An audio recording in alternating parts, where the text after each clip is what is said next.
Good morning. We are back doing our historic walks in Ipswich town, and we have a lovely morning for it this morning. Thankfully, the sun's out. Missed all the hailstones, the rain, the wind, and hopefully we'll swerve that for a couple of hours. Although it is a bit nippy, it's only 3 degrees out here. This morning we are going to go and look at lost Ipswich pubs, inns and taverns. I'm going to do this in 2 parts, just so that it isn't too long and that you can enjoy it. Hopefully I'll give you some information that you didn't know, and hopefully you'll get some information on buildings that are still standing but have other uses, give you a new perspective on our town. Firstly, I just need to establish that people mostly associate going for a drink nowadays in a pub. However, there were many terms used for these types of establishments depending on what type of beverage they sold and what the establishment was used for. The public house, the term appeared in the late 17th century, and it was possibly shortened to from sort of public ale house, and pubs were really licensed to sell beer, wine and spirits, but didn't usually have accommodation in them. An ale house sold beer, ale and sometimes spirit and sometimes food. However, a beer house originally only sold beer, porter, ale and cider. So to clarify, ales, typically being called bitter, are differentiated from beers by possessing a hop flavour that is more intense than a beer due to the increased amount of hops used in the brewing process of the ales. This is because the amount of hops used in the brewing process of ales is greater than that of beers. Porter is darker and more full-bodied. Both can use brown malt, so there is sometimes a bit of an overlap, but most fall near to the centre of their range, a translucent amber to a medium brown for ale, and more opaque medium brown to proper black for porter. So more like the sort of stouts, sort of Guinness and Mackerson and things like that we know now. A tavern, until the first part of the 18th century, a tavern mainly sold wine and sometimes food, but no accommodation. An inn, just checking out the bin men, make sure they're not coming in here. These were originally a place where events were not only held as a place for food and drink. These would have accommodation and stabling back in the day. And they were also places where stagecoaches and wagons would pull in. A hotel, this term came into use in the 18th and 19th century to describe a better class of inn, pretty much the same as it is today. So if you look at the likes of Travel Inn or Premier Inn, they are slightly cheaper than if you went to, say, the Marriott, but not really in today's standards any less. They're still really good and certainly easier on the wallet. Again, to clarify, motels tend to be smaller establishments with fewer rooms. We don't seem to see too many of those here. They're a lot more prominent in the United States, while hotels are larger and offer a more extensive range of facilities. Inns fall somewhere in between, typically smaller scale compared to hotels, but larger than most motels and generally cheaper.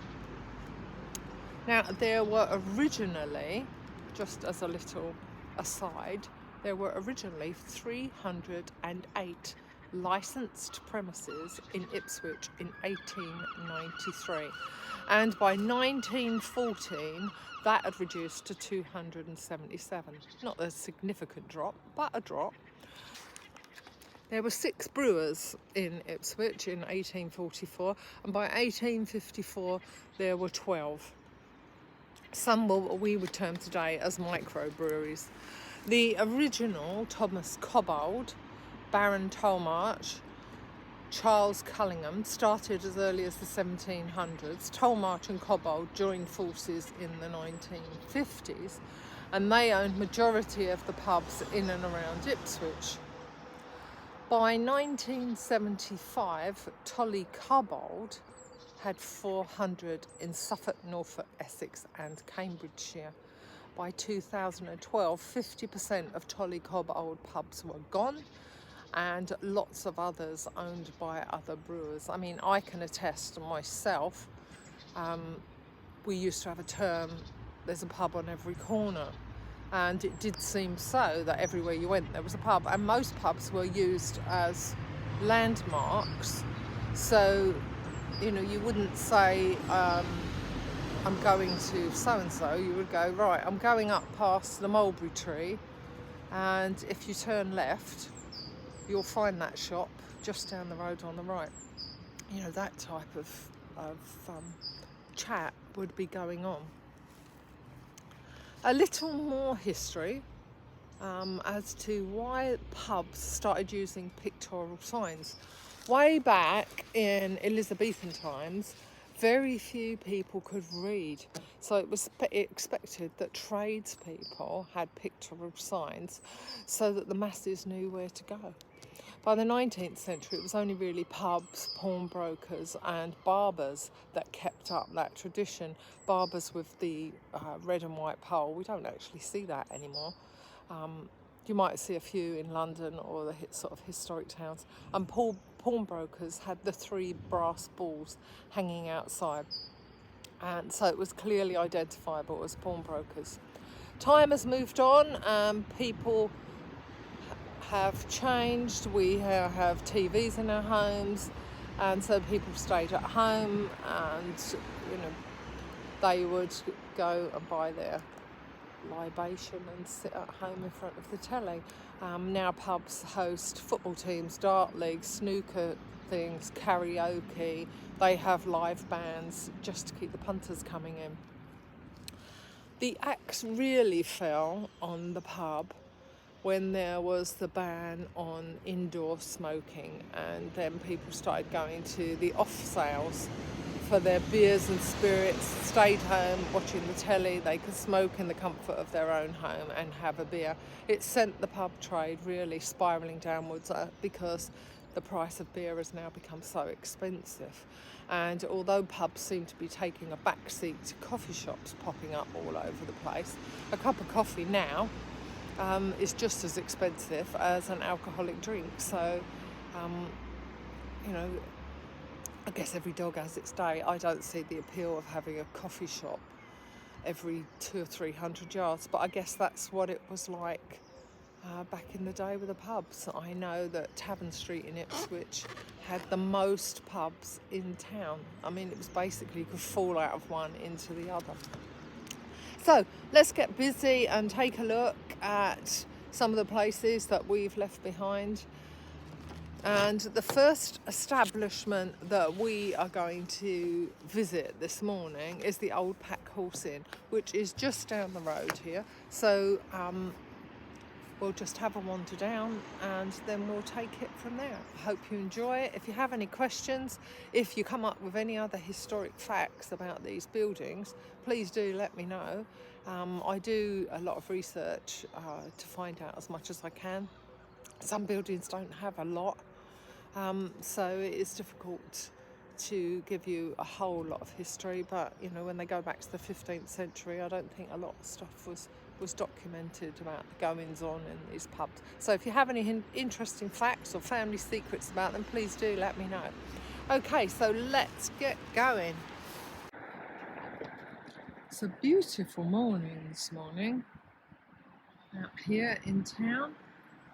We're on St Margaret's Street, And we're going to make our way down to St Margaret's Plain, which is just ahead of us, a few hundred yards past the traffic lights ahead, and we are going to visit the old Halberd Inn, and this sits at number 24 St Margaret's Plain.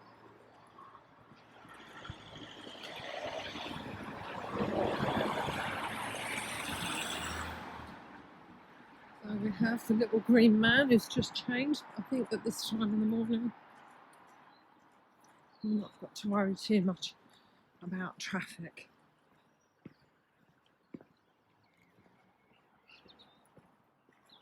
I actually love this building,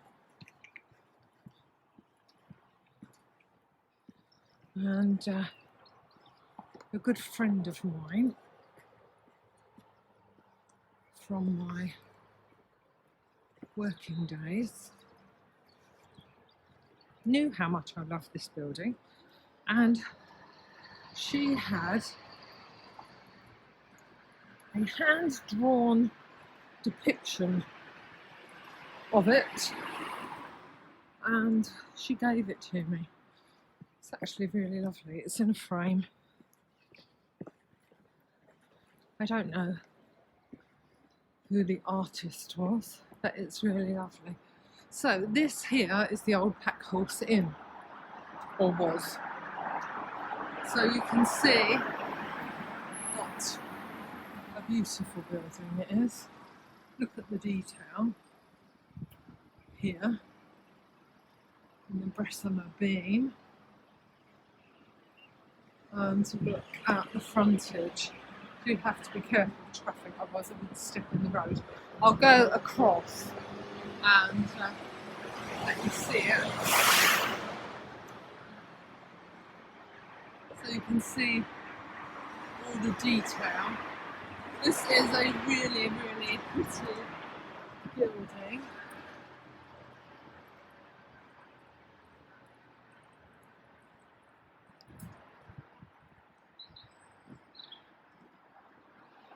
Come back to the other side so you can see it in all its glory and also get out of the traffic. This is another building that I have visited on a previous walk. This building dates from the 16th century, and it is built on the site of an Anglo-Saxon thingstead, and the thingstead used to be in this area. The thingstead was a place of gathering, but it was also a place where you could have a trial by ordeal. The building was altered and remodelled to accommodate the road widening. Now,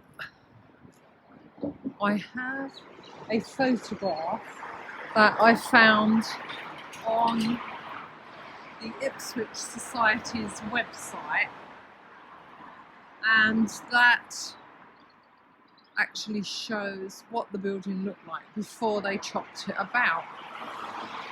And Ipswich Society have given me permission to add it to the video, so I will add it and let you see what it looked like. The building being altered meant that people walking by at night had often reported seeing a figure, didn't say whether it was male or female, and this figure was wearing a bright red shirt and it was going up a non-existent staircase.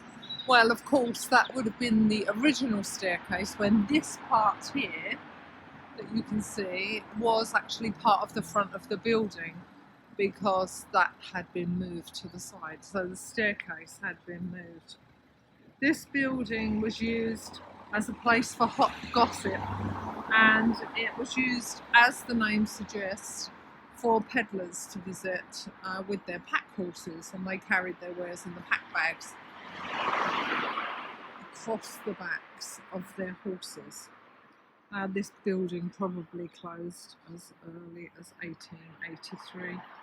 There is no licensing records available after that date. So I'm going to cross the road while the traffic is gone, just so that I can show you the whole building, because it is a rather beautiful building and it's been really well maintained as well, which is lovely to see. So you can see what a beautiful building it is. It's really lovely. I keep hoping that Ipswich Heritage Day will have this building open so I can go inside and have a little sniff around. I may be cheeky one day and go in when they're open and ask them if I can have a little look around. So let's carry on. Our next building that we're going on is literally next door to this one, and that was called the Running Buck. So as I pan round, you'll see it here, and this was the Running Buck at 13 to 15 St Margaret's Plain, again where the Thingston was, which would have been just in this area. And the Running Buck occupied this site for 300 years. It was established in 1689. The building is over 400 years old. It changed hands over the years and it became a nightclub in its most recent days. And that caused a lot of contention because it was quite rowdy. When it closed its doors in 1991, the building was then really sort of lovingly restored by its neighbour, the Bethesda Church. And then it opened as the Quay Cafe in 1999. This is a really lovely building. Now, being as this is a cafe, I probably can go in and have a sniff around in that one. Just to have a look. I'm going to cross back over just so that I can go to the side of the building and have a look. It's the beauty of coming out at this time in the morning. There's hardly any traffic, so you can have a really good look around. So this is the rear of the building. I'm not going to go in, but again, you know, this building has all been restored. I can understand why it caused a bit of a kerfuffle when it became a nightclub. It's unfortunate that the blinds are all closed because I could have a little peek through the window. But so be it. Okay, we are now going to move on to our next pub, and that is the Halberd Inn, which is just across the road here. I'm going to wait till the traffic moves on. There we go, the bus has gone by so we don't have to listen to that chugging away. So the building you can see in front of you is the Halberd Inn, and it is said to be the most haunted place in Ipswich. Now both BBC and ITV are visited in hopes of seeing the spiritual goings on. Halberd is built right at the town boundary, and if you can see the sign there, it does say Northgate Street. It would have been very close to the original North Gate of the city, after which the street is named. The Halberd even has a piece of the original North Gate in its structure. During a period of alteration in the pub, a well was discovered and that's beneath the floor, and it still had water flowing through it. It had become now a feature in the pub.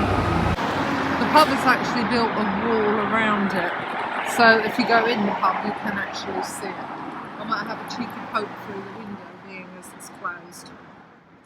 There is a story that a Blackfriars monk was murdered and thrown down that very well, which probably accounts for its hauntedness. He's probably not a very happy monk. The Halberd has a thick side wall that borders the lane leading to Tower ramparts, which I'll just show you when I cross the road. And people who have leaned their head against that wall on the inside of the building have said that if you lean your head on the wall, you can actually hear a human heartbeat. I'll leave you to decide on that one. So the Halberd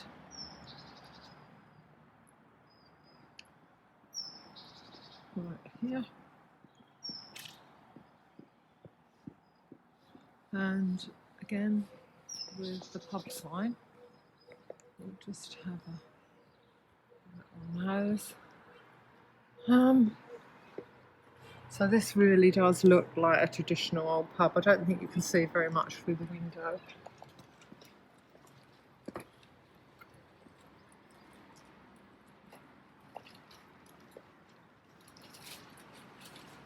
So here is the lane at the side of the pub that goes down to the Tower ramparts. And it would have been part of this wall along this side, which would be very thick. Now, inside the bar, which you probably can't see because you're getting my shadow, there has been reported that there was ghostly activity, and the Halberd goes all the way down, so that particular wall could be any part of this. There is a story of footsteps climbing a dismantled wooden staircase. The owner was also awakened in the night by some noise, and he came downstairs thinking he was being broken into. When he came downstairs, there was a line of 12 shot glasses in a row, and they had all been smashed and left there in that row.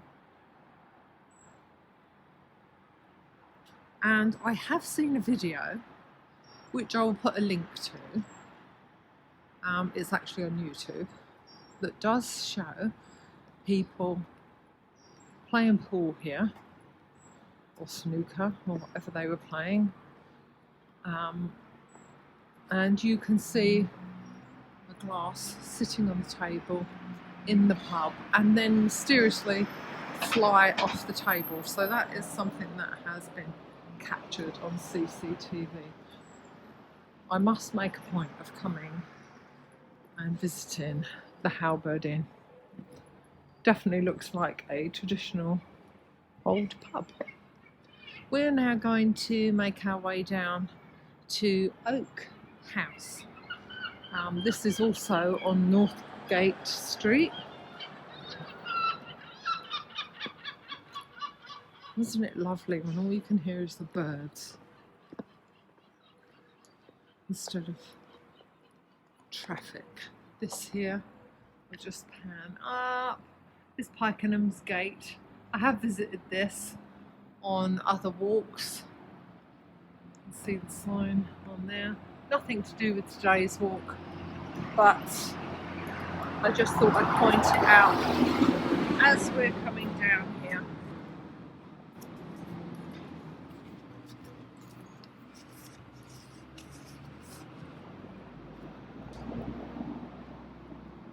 Now this beautiful old building that we are going to visit is recorded in 1689 as a Tudor house under the name of the Royal Oak Inn. It is built near the north gate of Ipswich town. You can see how closely when I turn around. I'm going to cross over so you can get the beauty of the building again. Right, so a lovely Tudor building. Now I'm going to slowly pan around so you can see just how close we are to the Halberd, which is that white building on the end, just past Pike and Gate.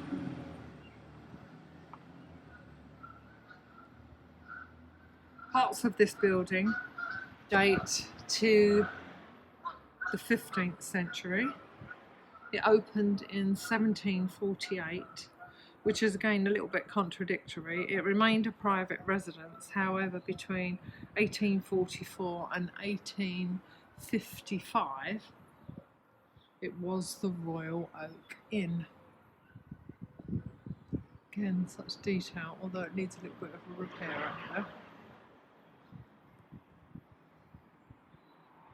The owner of the Great White Horse, which is this building here, which goes right down to the corner,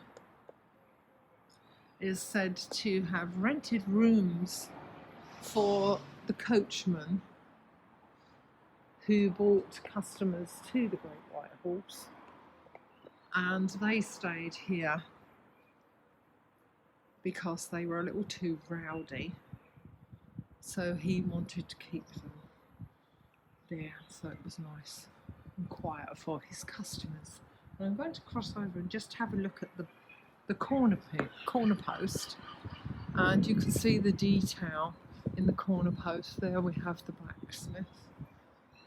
As I say, I have detailed this previously.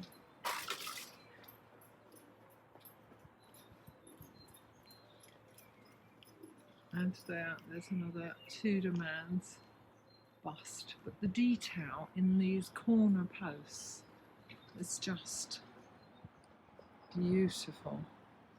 I'm going to walk down Oak Lane because the building continues on down here, as you can see.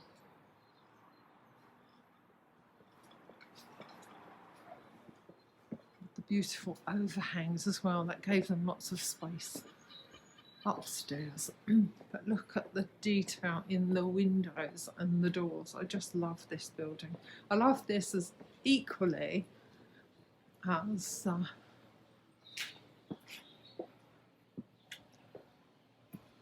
the old Pack Horse Inn.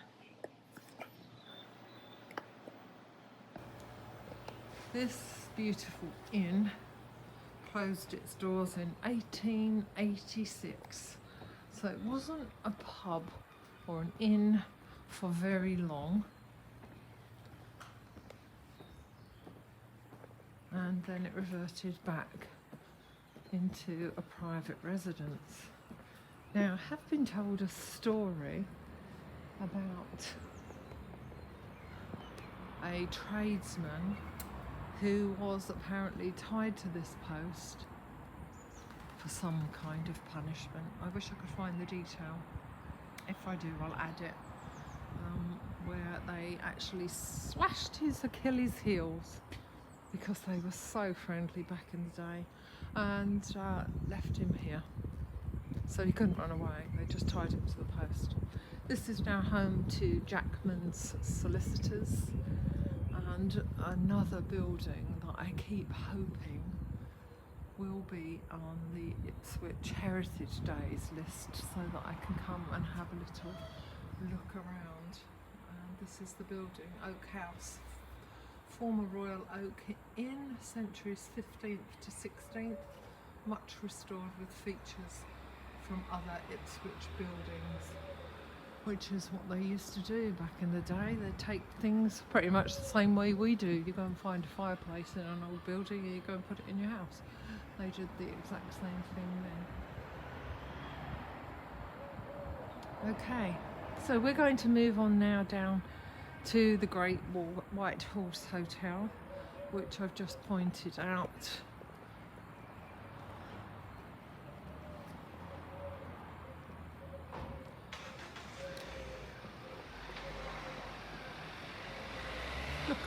view.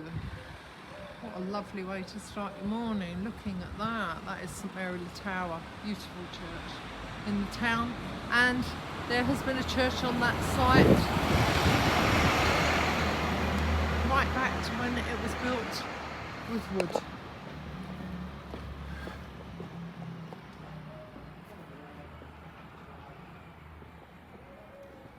Okay, here we have the Great White Horse. Now, this has now been taken over, which is good to see it being used. It is now an Oyo hotel. And for those of you who don't know what Oyo is, it's on your own. So if you're staying here, there aren't any staff.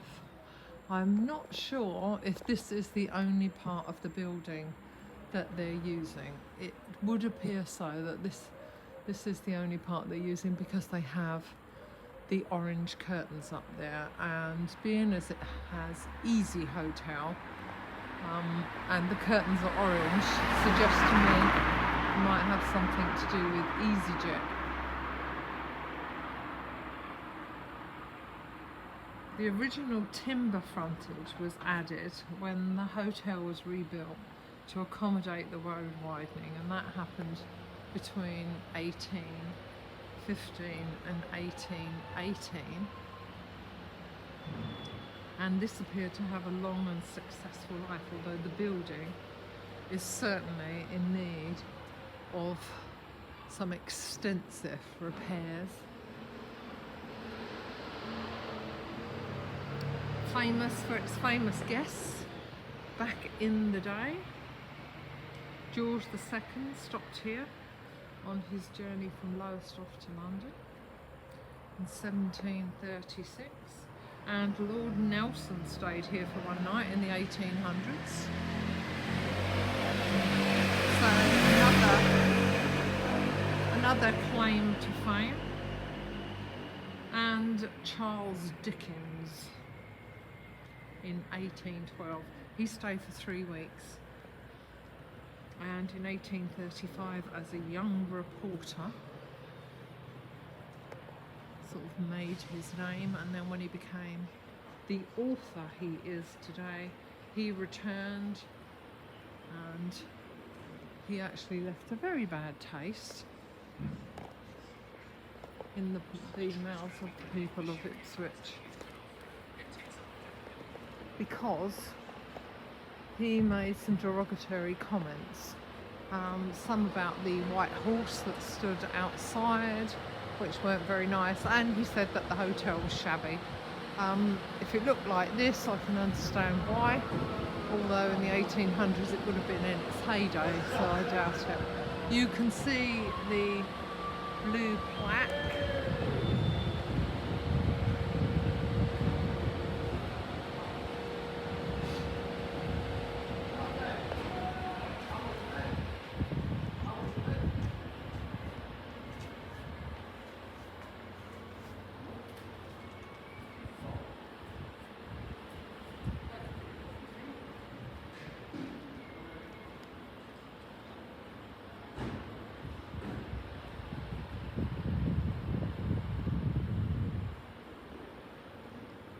And we have the flagpole up there. You can see that things have been done in here, because the last time I was here there was a big for sale sign. Previous residents, Cotswolds Sporting Goods, and Starbucks coffee, and they do let it out as like a Christmas store, etc. But as you can see, it's in desperate need of some love. Sadly, this hotel closed in 2008. But the good news is that it has been given a grant of £99,000 and that is for renovation. I don't know how far that will go in a building this old, but it's been given the 99,000. I'm sure that they can apply for more because it has been put on the at-risk register, and I'm so pleased to hear that they're doing that, because that means that the building will get the much love that it needs. It will become part of the town again. I mean, let's face it, we've got enough empty buildings in this town. We don't need any more. Right, we're going to move on now to the bottom market, which is just down here, and I will join you after we go past the bin men. This beautiful expanse of building was once the Grand Hotel. And doesn't it look grand? I mean, it really is a lovely building. I mean, to walk through the town and have these buildings around you is just beautiful. This is a grade 2 listed building. It was built around 1895. In its heyday, the Grand Hotel had a residential orchestra and a 4-piece ensemble played in its palm court. Now I can only imagine this opening here, this black area here, would have been where coaches would have pulled in, where it brought its customers. It's now home to Waterstones and Fat Face, and there used to be a patisserie Valerie there, but sadly they've gone. The Grand wasn't open very long. It closed its doors in 1928, so it didn't have a very lengthy career in Ipswich. It was at one point a grocer's on the ground floor and a restaurant on the first.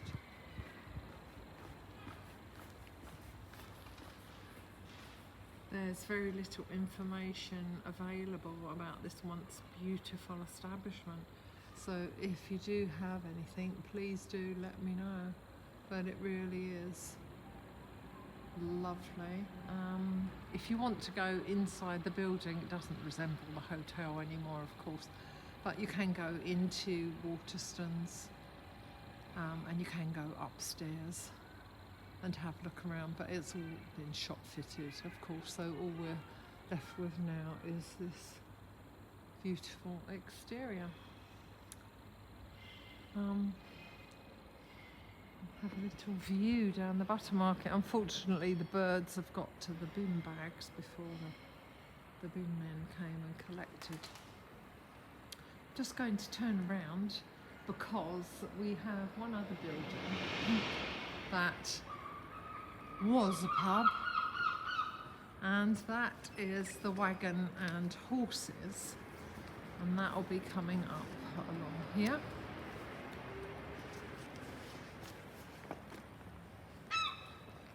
The Wagon and Horses was situated next to Ancient House, and Ancient House is right here, and that has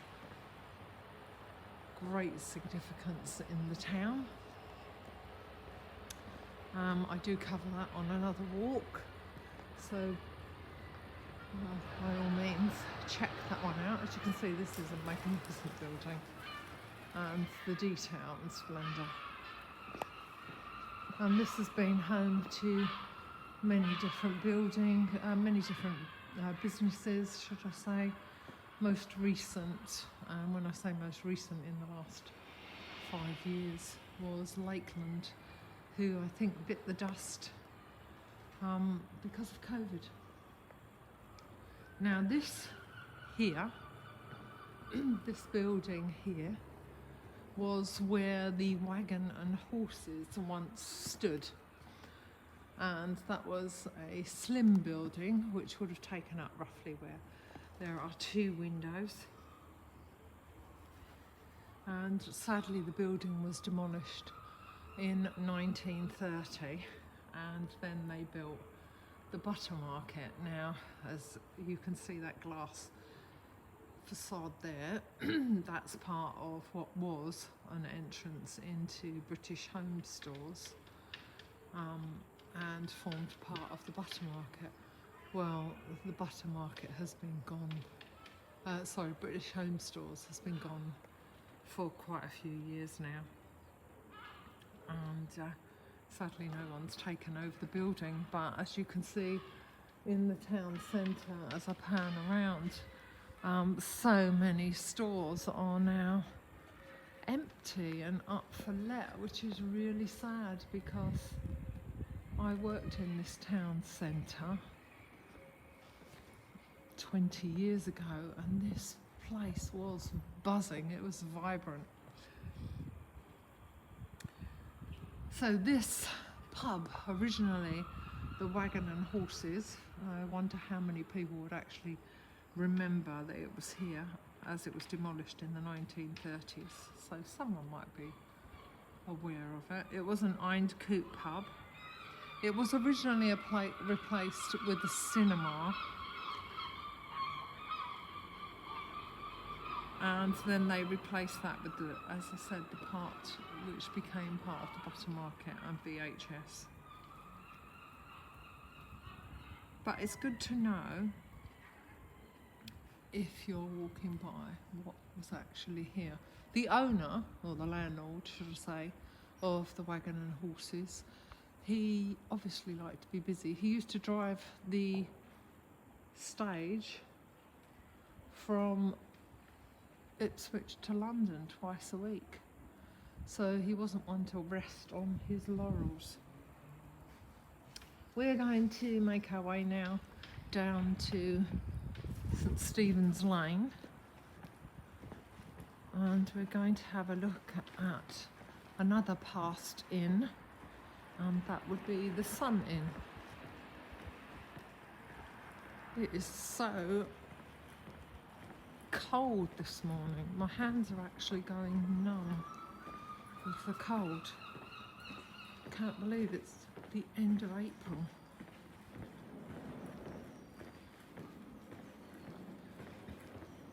As I say though, it is a nice walk.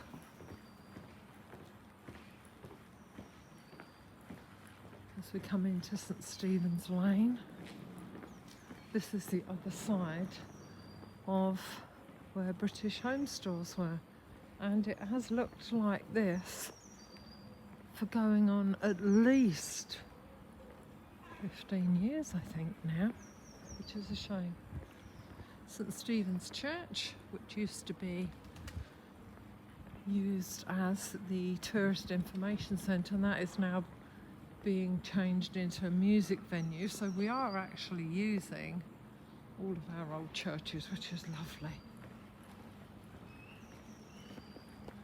So this beautiful wonky building coming up, which goes back, and you can see other little wonky Tudor buildings, very Dickensian looking, isn't it? I always seem to be down this lane when they're dropping off the King's Mill bread at Sainsbury's. You can have a look. Okay, now this is now home to Wild Goose Fine Foods. This is the Sun Inn. The building was originally a merchant's house, and it's very merchant right now. It was built in the 15th, 16th century and was originally part of a row of old buildings. So there would have been other houses along here, right where the lorry and the cars are. If you happen to be here during the day, and you can gain access to this yard here where the green gates are, you can see the sets just under the gate.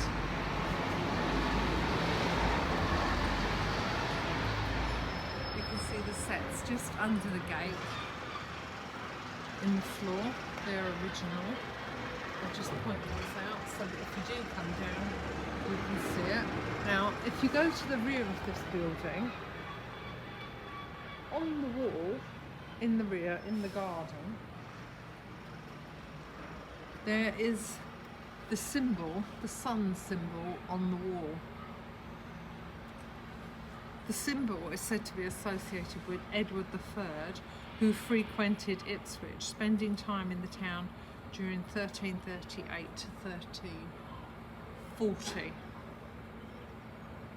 at which time he conferred the confirmatory charter on the town, and his badge was the rising sun, which he considered a symbol of optimism. And that sun, I doubt it would have been removed, but it is in the rear garden on the wall. So if you come down here during the day and you're lucky enough to see it. The house was converted into an inn in 1560. It was refurbished in 1720, and at that time it stood close to the gabled rectory, possibly because it was very close to the church. As you can see, the church is just there because we walked past it. When the cattle market was relocated, and the cattle market would have stood over here where the bus station is. You can see those gates there. That's where the cattle market originally would have stood.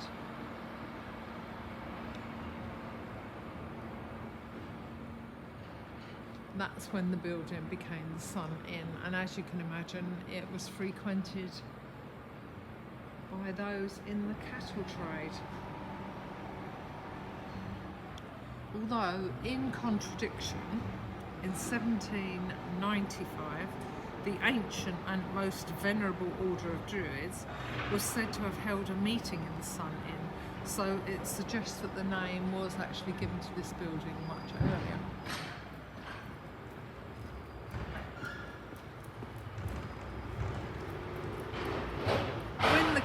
Market was again relocated up to Princes Street.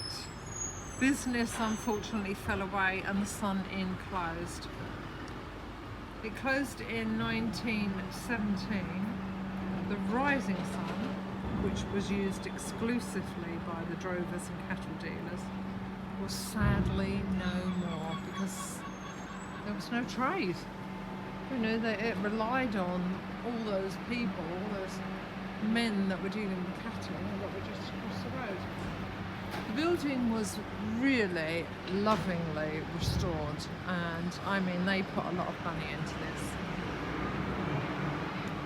and that was done some years back. And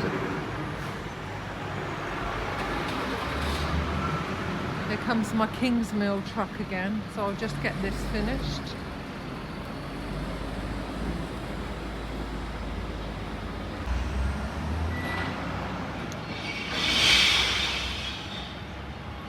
Back.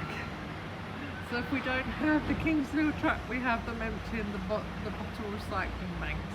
However, I'll just finish this up. This building was lovingly restored, and I mean lovingly restored, completely gutted, and I was fortunate enough to come in here when they opened it up before it was let, and it was open on the Ipswich Heritage Days, which are every September. It was really lovely to go around. I was able to go upstairs and have a really good look around. It's quite tiny inside, but equally it does go back away, but lots of tiny little rooms. But this was the Sun Inn. So, you know, if you're coming to Ipswich, if you're in Ipswich, if you want to see these buildings, please do pop by. Okay, our last pub on this visit this morning is going to be the Crown and Anchor that's on Westgate Street. Well, this is good to see. More renovation work. on St Lawrence Church. I do love to see them keeping on top of this. As you can see, our poor town centre, I should imagine, like most town centres, is being devastated by the fact that all the shop owners are moving out.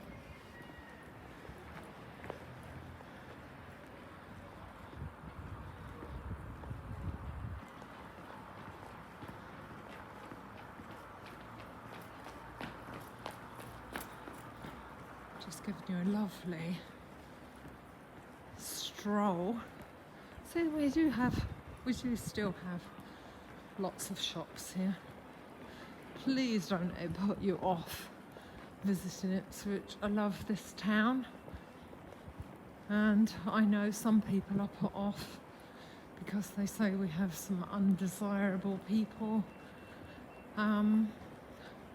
but my take on it is, if you live here, this is your town, don't let it be overrun. Take it back. It's your town. Use it. You know, there is a saying, use it or lose it, and I'm a firm believer in that. So if we just let the town go to pot, it'll go to pot, and then we'll be sitting back and going, oh, do you remember when we used to go into Ipswich? And it was great and it was vibrant. They are doing lots. I did meet up with Councillor MacDonald to find out what they were doing. I mean, look at that. Why wouldn't you want to come and see that? And he assured me they're putting lots of money in, albeit slowly, but lots of money coming into the town to make it a different town centre, not necessarily the one we knew. It's going to become a different town centre. So come in, see what we have, use our stores, or there'll be no stores to visit.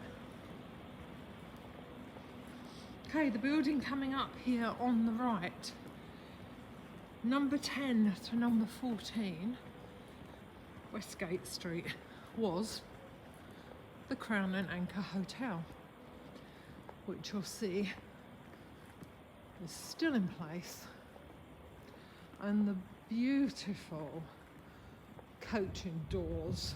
I mean, look at that. Isn't that beautiful? And it even has up the top, although it is faded a little, you can still see in the scroll the Crown and Anchor Hotel. And this was built on the site of older inns, and those include the Chequers, which was renamed the Rampant Horse, and then it was called the Griffin. The site was demolished in 1838.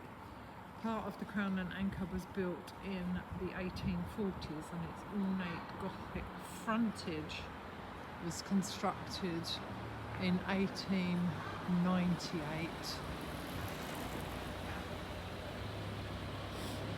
When it closed in 1986, it had 55 bedrooms, and closure meant that 45 people actually lost their jobs.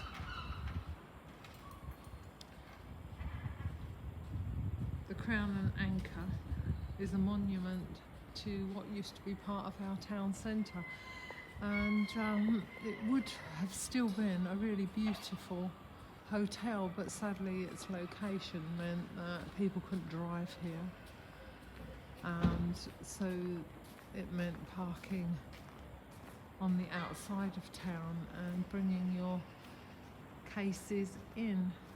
Well, that's still the same in London. It was a beautiful hotel right in the town centre. It was too far from any parking. I mean, if you've got 54 rooms, That's possibly 54 cars. There wasn't parking for 54 cars. If I pop round the rear on our walk, there isn't anything at the back. So the coaches used to pull in through these red gates and people would unload. And that was it. They would have stabling at the rear.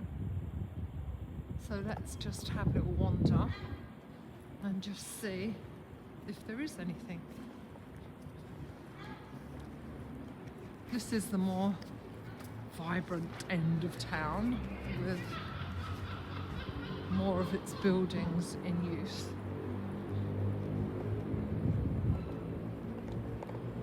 So we're coming around the back now. The stables and outhouses, they stretch right back to the tower ramparts, which would have probably been part of this. And it used to open onto Providence Street, and many people may remember it being busy and noisy with lunchtime business drinkers.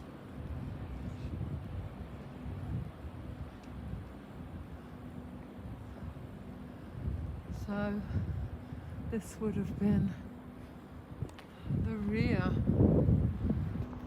We can't really see much. We'll see if we can see anything from this wall, but this looks like mainly part of the shopping centre. So this would have been Providence Street, where it would have opened out onto. So this is the back of a pub. Oh, ceramics. So yes, that would have been the rear.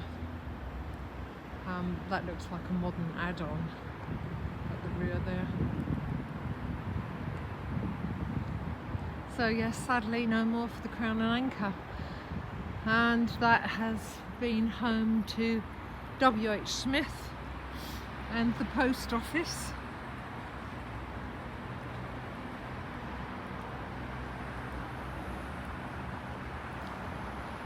So this concludes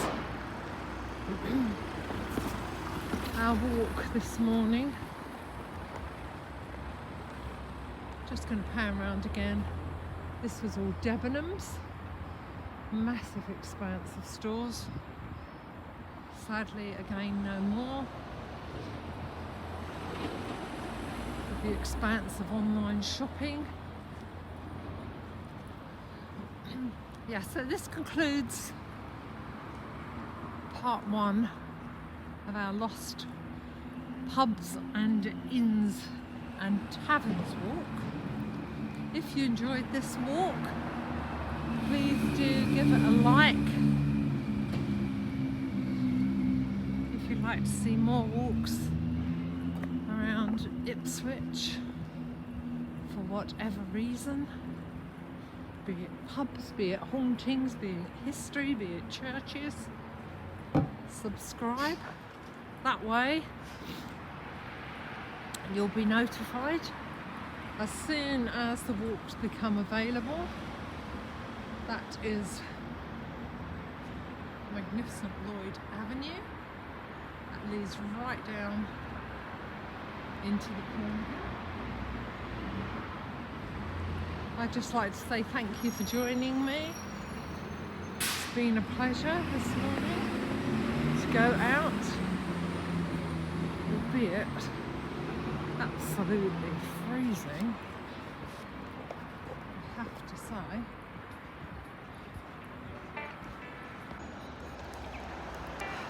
It's been a pleasure this morning to share this time with you and show you some of our lovely buildings. Coming up again to the Halberd Inn, which is on the left, so I'm coming through that alleyway with the scary wall, so please do pop into the Halberd if you so feel like placing your head on that wall to see if you can hear that heartbeat. And I'll catch up with you again soon on another walk.